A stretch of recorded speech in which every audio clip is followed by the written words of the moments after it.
Hi, Abby. Today we're going to be painting this fall waterfall scene. It's a really fun lesson. I think that it's a great introduction to fall. We do red trees, orange trees, and yellow trees. We talk about how to make the darker shades of all of them without accidentally turning them into greens. And I'm very proud of this lesson. I actually ended up doing this twice. I did the first one, I thought it was good. I liked the lesson, I liked the painting, but could be better. So redid them both. That's what you'll be watching here today. And it actually ended up being a 2-hour long lesson. So if you want the full 2-hour long version, that is up over on Patreon along with 30 other hour-long lessons. And the drawing itself, it's a little more complicated than normal, so if you'd like help with the drawing process as well, there is a digital sketch of it up on Patreon as well. I actually used the sketch of it to draw out the second version of this painting because I did it twice. It saved me a lot of time, and it was just a much more easy way of making sure all of the proportioning was correct. So all of that's up there if you're interested. As per usual, if you have any questions, please let me know in the comment section down below. I'm always here and happy to help. And if you'd like to share your piece with me, you can send it to me over on the Patreon community tab or on Facebook as well. Can't wait to see what you come up with, and let's jump into the video. We're going to begin here today with a medium-sized square-headed brush. I'm going to dip the tip of that in some water to make sure that it's nice and damp. This is going to extend the wet life of my paint and help me drag it much farther across the canvas. Then I'm going to grab some pure titanium white and apply that at the base of my sky right above my waterfall, as you can see right there. Then I'm going to slowly blend it up towards the top of the sky. From there, I'm going to take a little bit of primary blue, move that down on my palette, grab about an equal amount of titanium white, mix those two together, and I'm going to apply this to the top of my sky with these horizontal strokes. Then I'm going to blend it down slowly and allow the pigments to mix and allow that blue to dissipate. That way we get a nice gradient from a blue at the top to a white or whitish blue at the bottom. I'm now going to move onto my rocks, and I'm going to do that by switching to the larger square-headed brush. I'm going to dip the tip of this in some water, make sure that it's nice and damp. Again, extend the wet life, help me drag the paint farther. I'm going to grab a good amount of burnt umber. I'm going to grab a little bit of titanium white, mix those two together, make this nice, rich, bright brown color. Then I'm going to grab a hint of Mars black. This is going to make it a little bit more gray as it mixes with the white, and it's going to thicken the pigment as well. It's still fairly bright though.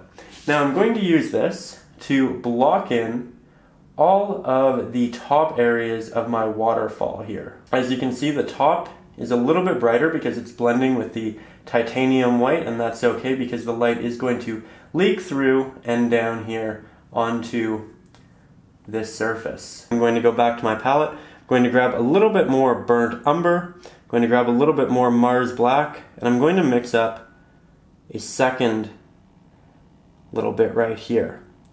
Mixing it right under so that I can see the comparison, the contrast. And then once I have something that's a little bit darker, I'm going to apply this to the next set of rocks here in the foreground. And every time I move down in this waterfall, I'm going to apply slightly more Mars black and make it a little bit darker.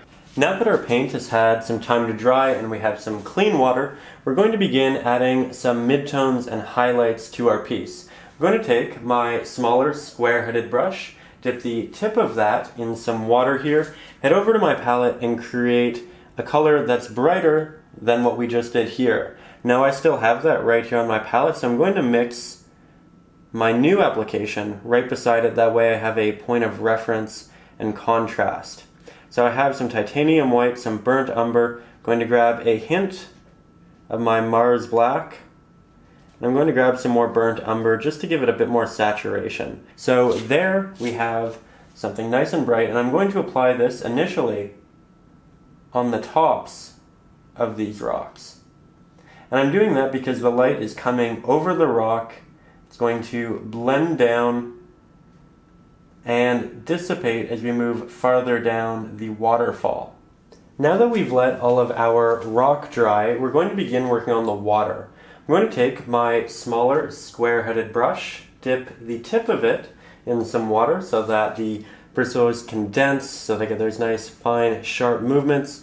Then I'm going to grab a lot of titanium white, a hint of primary blue, because that color from the sky is going to reflect down into the water. And I'm going to begin painting in the water from our waterfall here. Now, as you can see, I'm moving my brush down in all of these vertical little lines, but I'm not making them perfect.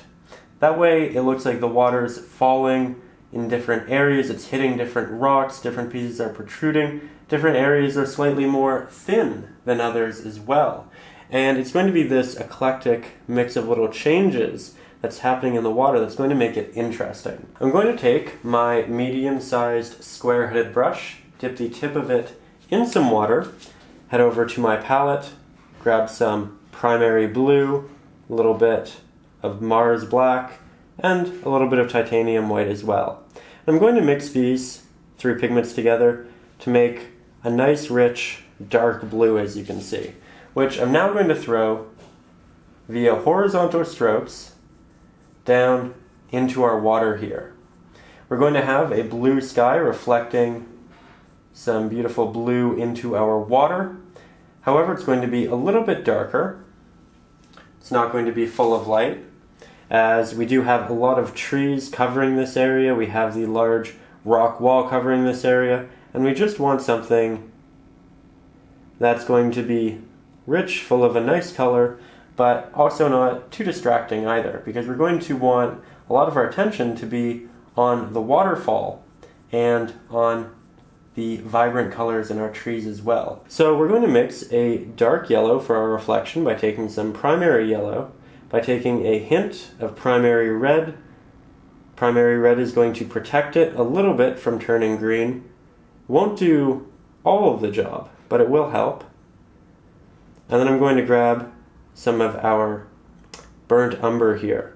This will give it more of an earthy tone, it will darken it, but yet again, for the most part, we'll be avoiding the green. We're going to throw in some titanium white now, which is going to brighten it a lot, but it's going to thicken it, which we'll need because primary yellow is just such a thin pigment.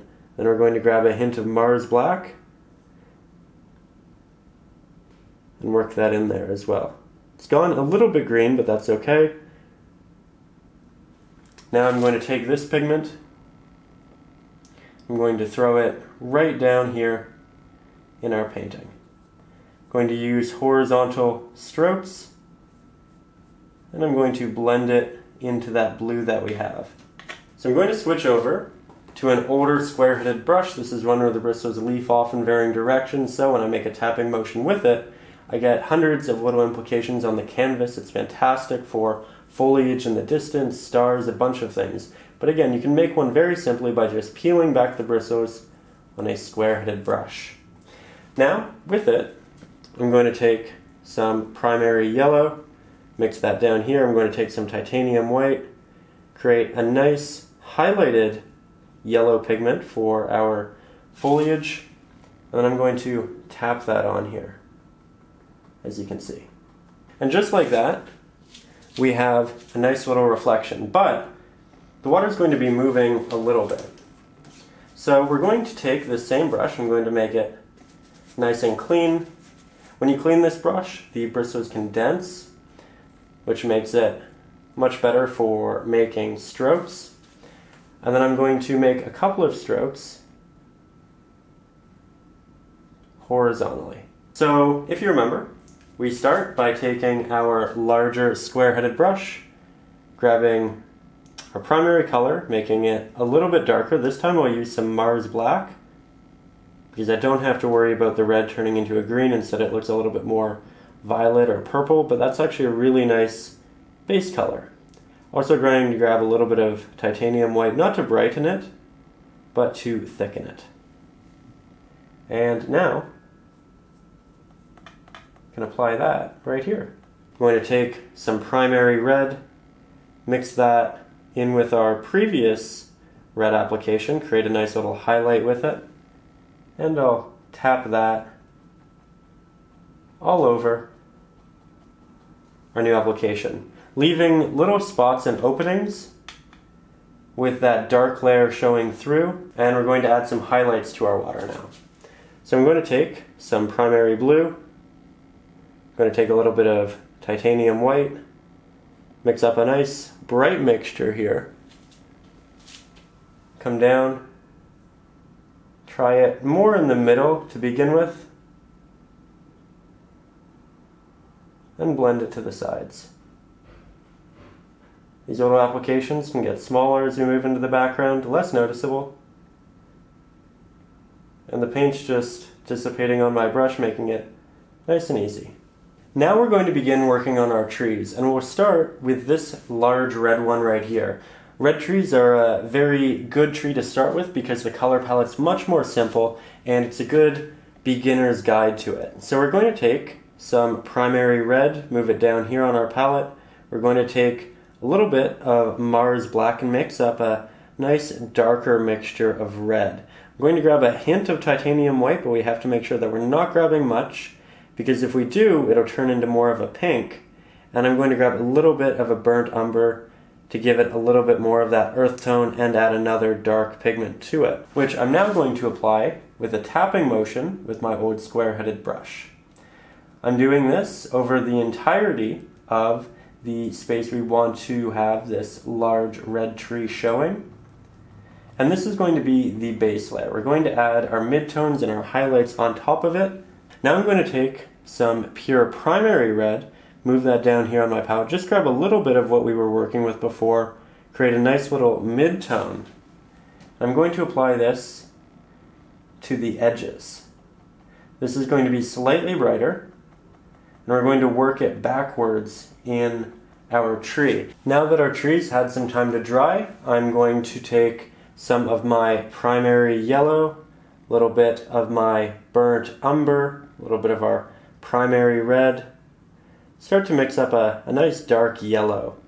Titanium white and Mars Black are also again necessary to thicken it, but we don't want much of it because they just do quickly make a yellow into a green.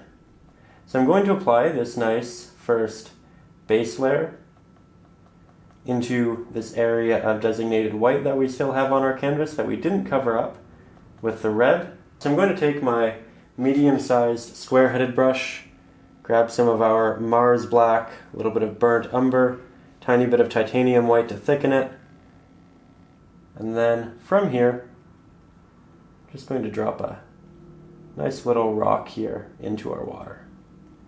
And then I'll switch over to my smaller square-headed brush to do some real detail work, taking some burnt umber, some titanium white, making a nice highlight pigment, come over to the edge of them, where they'll be receiving the most light, and then I'll blend that inwards. Remember, sharp strokes on the top generally, and then softer blends as you move downwards. So I'm taking some burnt umber, some Mars Black, and we're starting with a very dark mixture here. Hint of titanium white to thicken it. And I'm going to look for my drawings and very delicately work in these branches. Just like that. I'm applying a very minimal amount of pressure at the top, because when you apply a little bit of pressure, you get the smallest impression. When you apply a lot of pressure with your brush, the bristles tend to open up and you get a much larger stroke than you may intend to create. Now we're going to move on to our orange tree here. So for that, we're going to grab some primary yellow, a little bit of primary red. Primary red is a much stronger pigment, so when you want a pure orange like this, you need to use almost 2/3 yellow, 1/3 red. Now this is going to be fairly thin, and we do want it to be dark. So we're going to grab some burnt umber, we're going to grab some titanium white, and we're going to grab some of our Mars Black. We grabbed a little bit too Mars Black, so it became a little bit more green than what we want. So I'm going to throw some red back in there. It's going to allow me to throw some yellow back in there. And now we have this nice dark orange color, which we can begin applying with the same tapping motion. Now that our dark orange is dried, we need to try to mix a mid-tone and a highlight that reflects that of our reflected orange right down there. So I'm going to grab my older square-headed brush, as we have before. I'm going to grab some of our primary yellow, take it down to a new clean spot on the palette, some primary red, mix up a nice healthy orange here. And then we can begin tapping that along the edges and bringing it back in our painting. Now that the ground here has had some time to dry, we're going to add in lots of little leaves. And we're going to create these nice orange, red and yellow leaves with the older square-headed brush. I'm taking the Mars Black, titanium white, and orange that we've been mixing, creating something nice and dark initially, throwing a little bit more color and highlight into it. We don't want this to be too bright, but we do want it to really encapsulate what's going on up at the top here.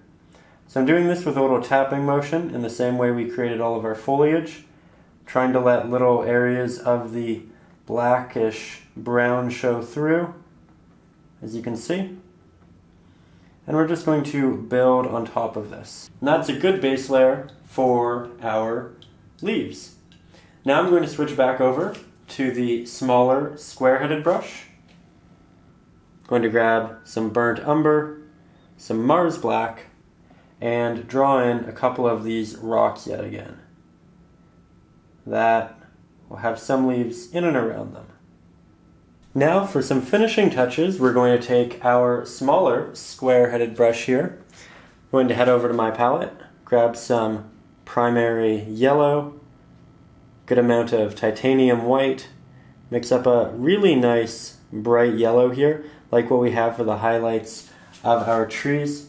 And I'm just going to tap on some individual little leaves in the larger clusters of leaves. This is going to give them some added volume and make them look a little bit closer to us in the painting. I'm going to take these highlights and I'm going to create some falling little leaves here. Make it look like it truly is fall. Put them in front of some of the branches, other trees, in front of the waterfall, some of them landing down here in the water itself, and of course, on land. Hey there, it's Ryan O'Rourke. I truly hope you enjoyed today's little extra video. It was essentially a cut-up version of one of the many hour-long lessons which we offer over on patreon.com. Over there you'll also find digital sketches of the 10-minute painting lessons, digital sketches of these hour-long painting lessons, and a bunch of reference photos as well. So if any of that interests you, or if you just want to support the channel, go over there and check it out. It is a pleasure to make these long form videos and I love to share them with all of you. So thank you so much for watching. I will see you next Saturday with a new video, and above all, as always, stay creative.